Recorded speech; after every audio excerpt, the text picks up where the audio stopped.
মানুষের জন্য এমন কাজ করতে পারি যাতে সমস্ত মানুষ যেন মনে করে যে না, আমরা ঠিক লক্ষ্যেই জয় করেছি। আমাদের লক্ষ্য এখন কামারহাটি সহ বাংলার উন্নয়ন। মায়ের কাছে সেই উন্নয়নের শক্তি চেয়ে গেলাম এবং তারপর মাকে বললাম, মা 5 তারিখের পর ওরা বলেছে আমাদের মেরে পিটিয়ে ফেলে দেবে, মা তোমার সন্তানদের তুমি রক্ষা করো মা, মানুষ যেন বিপদে না পড়ে। দাদা, আপনার বিধানসভা এলাকায় জওয়ান একটি আবাসনে ঢুকে ভাঙচুর করেছে, তালা ভেঙে মারধর করেছে, কি বলবেন এই কেন্দ্রীয় জওয়ানদের বিরুদ্ধে? দেখুন, আমি তো পুরো ঠিক জানি না, তবে যদি ওরা করে থাকে, ওদের যে বস অমিত শাহ তিনি ক্রমাগত বসে ইনস্টিগেট করছেন, প্ররোচনা দিচ্ছেন। উনি ভুলে গেছেন every action has got it's equal and opposite reaction. যেদিন মানুষ ঘুরে দাঁড়াবে সেদিন পিঠ ঘুরিয়ে পালাবার রাস্তা ছাড়া আর কোনো গলি খুঁজে পাওয়া যাবে না। বুধবার নির্বাচন, চারিদিকে বোমা উদ্ধার হচ্ছে, কি বলবেন?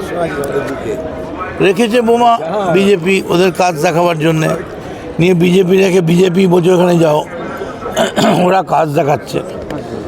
তো ঠিক বোমাটা নির্বাচনের 2 দিন আগে উদ্ধার হচ্ছে, 4 দিন কী করছিলেন আপনারা? তো 2 বছর ধরে এখানে বসে আছেন, খাচ্ছেন, বাংলার ধ্বংসাচ্ছেন, সমস্ত হোটেল ভালো বাড়ি সব নিয়ে নিয়েছেন। করুন না, জং তো আছে, দেখা যাবে সেদিন। 2021-এ 73,800 ক্রস করে গেছিল ভোটের সংখ্যা, এবার কত হবে বাবা?